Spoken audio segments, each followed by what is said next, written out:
Isang malungkot na umaga mga kabayan. Ito na po yung nakita nyo ngayon na nakuha na natin ng drone video.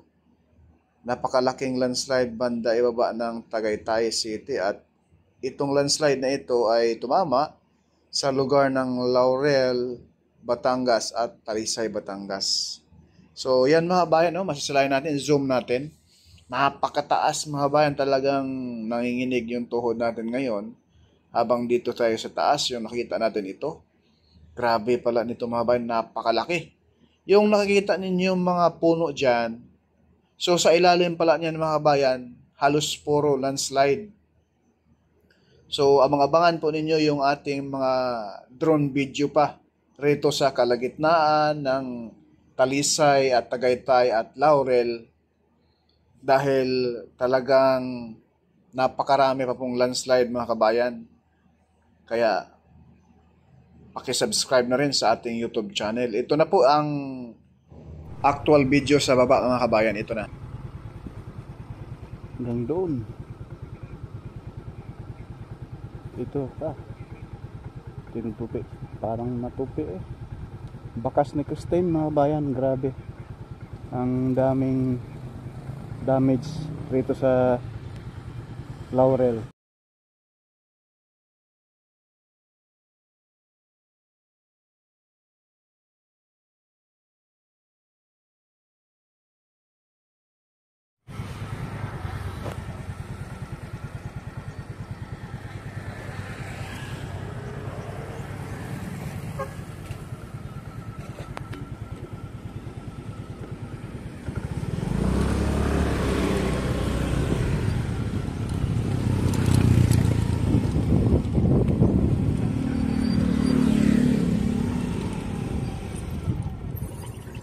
Yan yung bakas mga kabayan, no?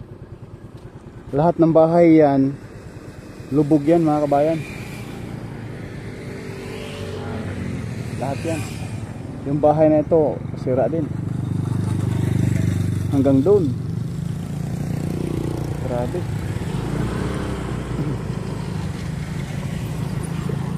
Yan yung mga troso na sobrang lalaki.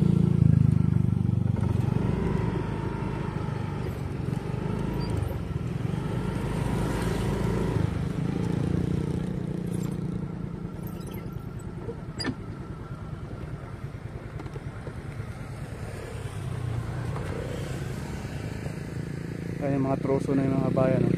Galing sa kabundukan.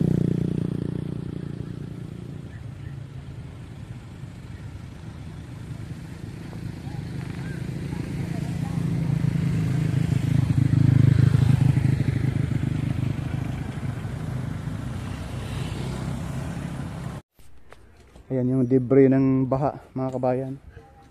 Sobrang nakakaawa.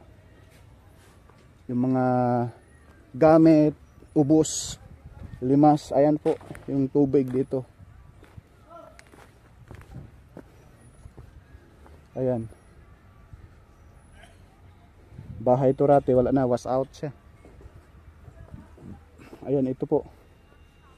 Ayan, oh, kita niyo mga kabayan yung ano ng tubig na tumambak rito. Ay talaga namang napakarami, ang taas na.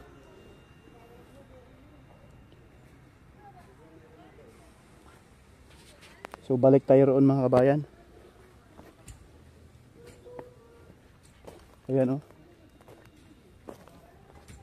Napakalaking trabaho pa nito pagtanggal sa mga lupa na natambak rito sa buong barangay Poblasyon 3 Laurel, Batangas. Andyan lang yung munisipyo, malapit. At ito yung bahay na ano. Ayan. Itong bahay na ito mga bayan halos ayan yung bubong, oh. Yan yung mga troso. Ang lalaking mga troso mga bayan. Galing sa kabundukan. Yan yung mga higaan. Ayan, oh. Grabe mga bayan. Ang lalaking troso, oh. So ibig sabihin, pero wala namang bakas na ano mga kabayan. Ayan, oh. Grabe. Tambak rito. Yan troso mga bayan, sobrang laki. At yung mga salamin ng bahay ay basag-basag. Dahil yan sa impact ng tubig. Ay yung kubo.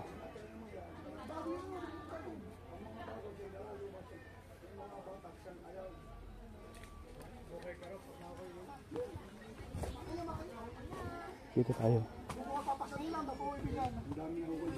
Ay, dito na tayo mga bayan. Ayan po yung bahay. Yung ano, second floor. Maganda talaga pag may second floor din mga bayan. Oh. Hindi naabot ng...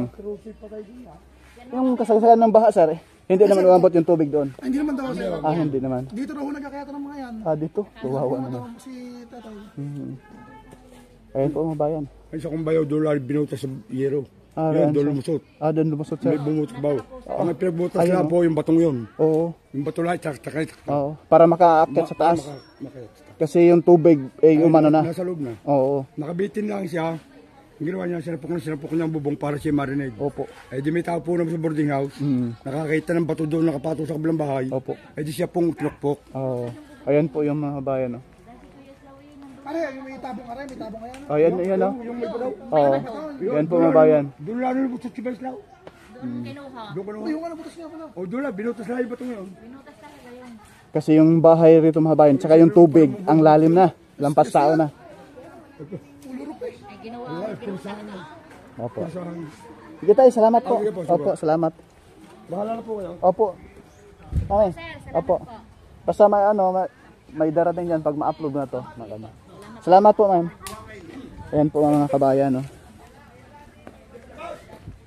Ayan, kita nyo naman yung bahay. Ayan mga kabayan, ang lupa nga tatanggalin pa rito. At tingnan nyo naman yung mga kahoy dyan, no. Nakatambak dyan sa... Paano nakapasok yung mga troso na yun mga kabayan? At ito yung bahay, oh. Ayan, oh, mga kabayan. Ganyan po, yung mga basura sa ibang lugar.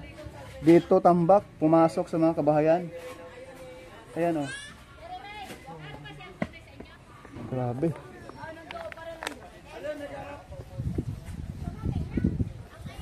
Tinanggal na po rito yung lupa. Ayan po yung mga itong jeep, oh, mga kabayan, oh.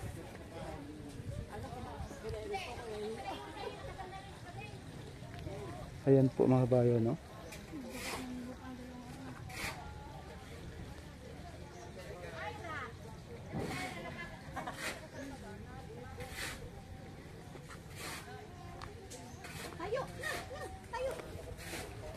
Dito bumaba na yung lupa dahil unti-unti na lang tinanggal. Ayan nila, yung kuya. Oh. Pwede mo pasok kuya? Silipin ko lang. Wala, grabe mga bayan eh. Kita nyo naman yung lupa eh. Ayan loob. Yung loob kuya, punong-puno rin yung lupa yan. Puno-puno halos kalahati. Grabe. Purka Studio sir? Purka Studio, P-U-R-C-A. Din Studio. Opo, P-U-R-C-A. Purka Studio. Ayan. Kuya, tanong ko lang, nung kasagsagan ng pagbaha, saan kayo? Dito lang din o nakalikas kayo naman? Dito po sir, nandito na po sila sa loob. Opo. Kaso nung nasa tuhod na yung baha, Opo. lumabas na sila. Opo, ma'am. Inuna yung mga bata. Mm. Ngayon yung tatay ko bumalik sa loob Mm. at isasara sana yung pinto. Opo. Biglang angat na ng tubig hanggang dito na. Mm. Nalubog siya. Buti na lang po nakakapit din siya sa mga grills. Opo. Dito na siya binukot. Dyan? Butas. Ayan mga bayan, oh. Yung butas na yan. Diyan po si tatay nakaakyat. So, buti naman may nagbutas doon sa taas na eh. Hindi po, binutas na lang po sadya para lang makuha Okay. siya. Para iwas sa baha. Yan, ang lalim na mga bayan. At tingnan yung bakas ng tubig eh. Ayan. Grabe, ang taas na. Lampas tao na eh. Ayan, oh. Yan po yung bakas ng tubig. Bahay nito, ma'am? Sa tatay ko. Sa tatay niyo po.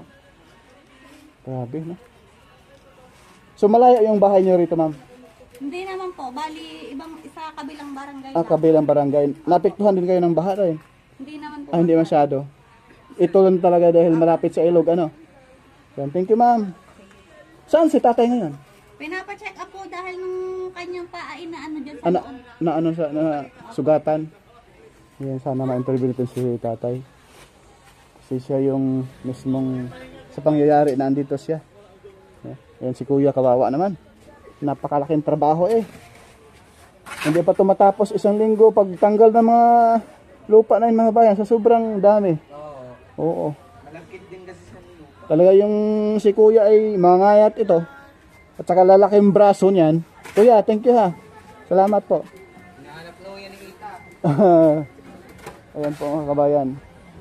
Tuloy-tuloy yung yung bahay nila ni Mamo. Ito yung jeep. Yung jeep ay lubog na lubog sa tubig yaan. So rito na tayo. Wala din nila pa na po lahat ang gamit. Ayan si Mamo.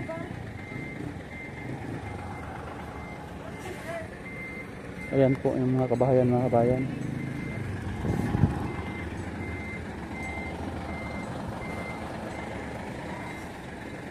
Tsaka ito yung building na ito, was out din.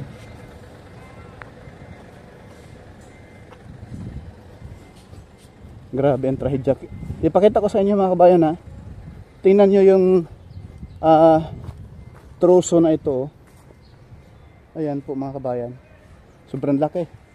At pinano na lang nila yung pinutol.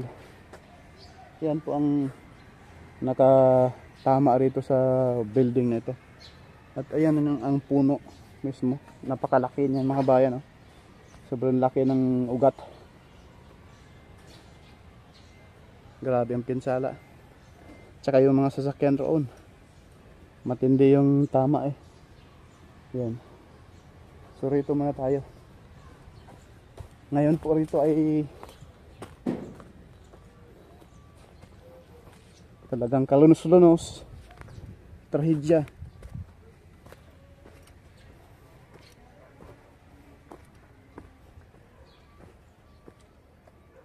Ayan yung Philippine Coast Guard.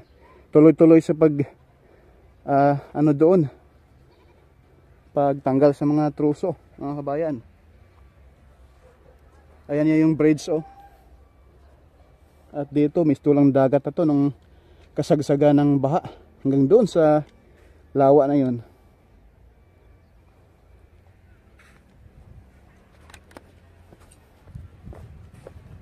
Nung pumunta tayo rito nung nakaraang linggo mga bayan ay hindi tayo makapenetrate dito dahil ang lalim ng tubig ay ang lalim ng mismong putik rito.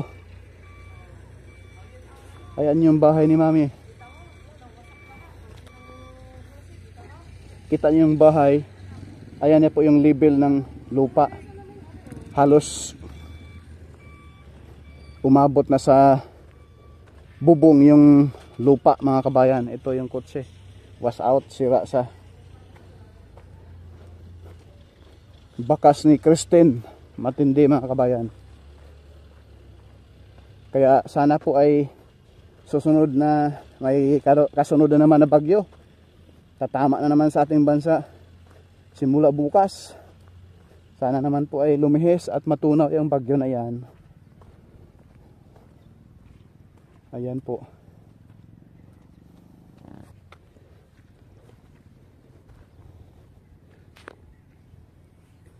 Grabe ang lakas ng ano.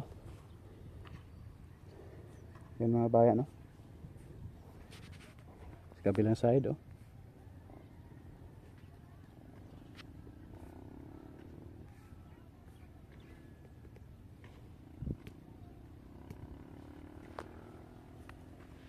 So ang mga tao, mga kabayan, doon dadaan yung ginawa nilang temporary na tulay. Yan. Diyan po dadaan yung mga kababayan natin na patawid sa kabila. Kasi yung kabila mga kabayan, papunta na yan ng Agoncillo. Shout out po sa taga Philippine Coast Guard, oh. Tuloy-tuloy yung kanilang paglinis dyan sa ilog. God bless inyo mga sir.